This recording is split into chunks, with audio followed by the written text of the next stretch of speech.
On Christmas Eve, 1971, a 17-year-old girl fell 2 miles out of the sky. She was still strapped into her seat. 3 seats, actually. Bolted together, spinning through the storm like a broken propeller.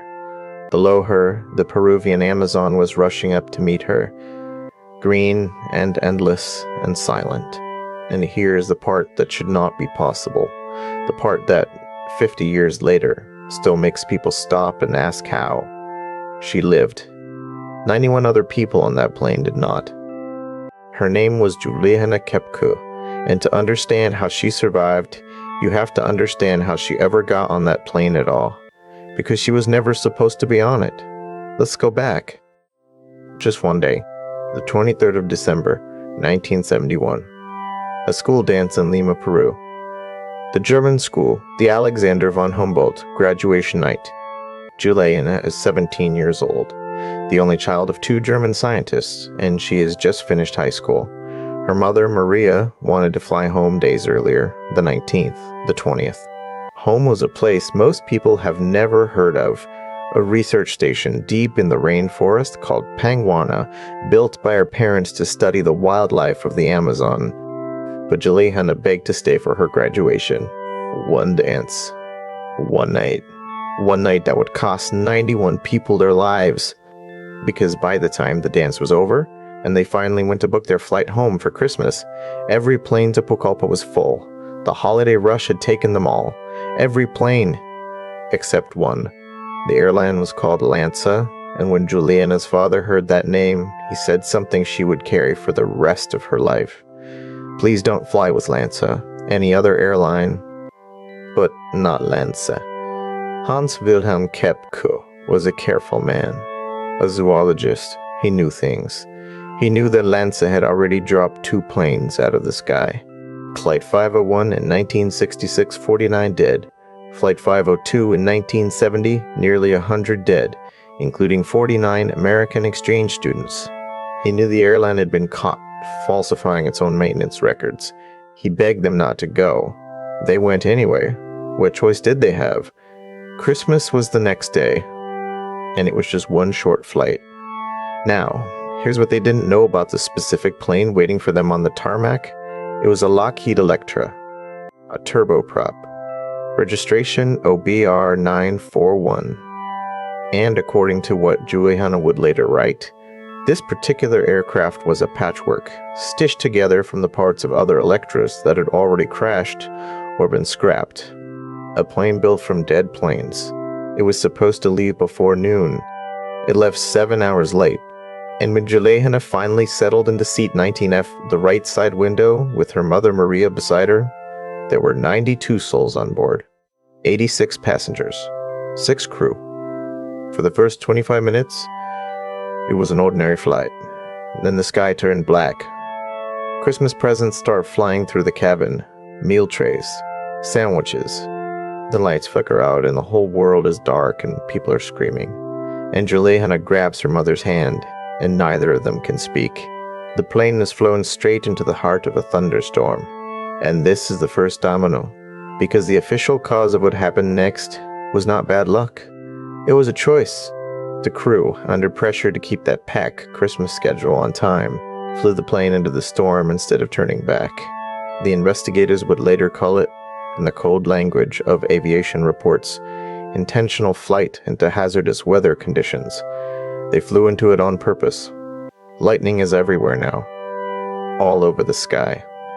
And Juliane, 17, terrified, gripping her mother's hand, sees a blinding white flash hit the right wing. The wing she's sitting beside, the lightning has struck a fuel tank. And somewhere in the dark cabin, she can smell it now. Gasoline, dripping. Beside her, her mother says 6 words, calmly, almost gently, the last words Juliane will ever hear her say. That is the end. It's all over. And then the right wing tears off. The pilot fights to level the plane, but the forces are too violent, and the left wing fails too, and at roughly 10,000 feet over the Amazon, the airplane simply comes apart. And here is the moment. The moment Juliane has described over and over for 50 years, and it never loses its strangeness. The deafening roar of the engines, the screaming, all of it just stops. Silence. She is outside the plane. She is still strapped to her seat, her row of 3 bolted seats, and she is falling head over heels through open air, 2 miles up, and the only sound in the entire world is the soft whisper of the wind. She looks down, and the rainforest is spinning up toward her, in her own words. And remember, she is a biologist's daughter. This is how her mind worked even then. It looked like green cauliflower, like broccoli. 2 miles to fall. 2, maybe 3 minutes. And then, mercifully, she blacks out. So how? How does a 17-year-old girl fall 2 miles and live? The honest answer is, nobody knows for certain. But it was not one miracle. It was a stack of them, and you need all of them, because no single one is enough. One. Those 3 bolted seats. They likely spun like the rotor of a helicopter, and that spinning broke up the clean, killing rush of a freefall. 2. The storm itself. That same violent updraft that doomed the plane may have pushed back against her descent, slowing her down. 3. The canopy. She didn't hit bare earth. She crashed through layer after layer of dense Amazon foliage, branches and leaves bending, breaking, catching, a million tiny hands slowing her down. And 4. The knockout. The impact left her unconscious for somewhere between 18 and 21 hours, which means she didn't thrash, didn't bleed out, didn't crawl off a ledge in a panic in the dark. She just lay there and stayed alive. She wakes up on Christmas morning. It's about 9 in the morning, she can tell, because her watch is still ticking. Rain is falling on her face, and she always believed it was that rain that brought her back. Her first conscious thought is not a scream. It is a flat, almost clinical statement of fact. I survived an air crash. Then she takes inventory of her own body. Broken collarbone. A deep gash torn open on her right arm. A ruptured ligament in her knee. One eye swollen shut. A concussion rattling her skull. And 2 more things, small things, that should have been death sentences in that jungle. Her glasses are gone, and she is severely nearsighted.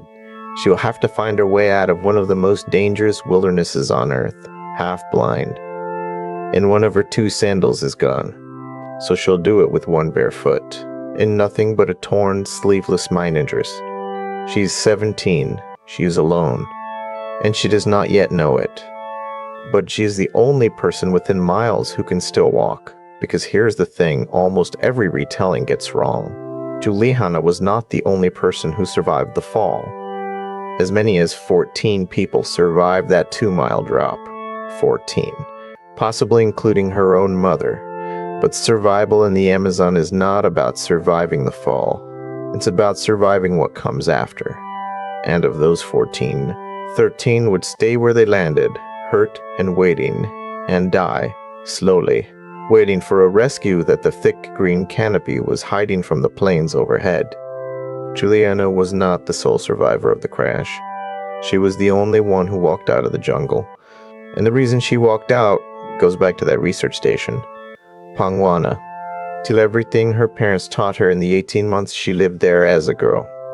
The first lesson saves her on day 1. Her father's voice in her head, follow water. Find a stream, follow it downstream, because small streams lead to bigger streams, and rivers are the roads of the people who live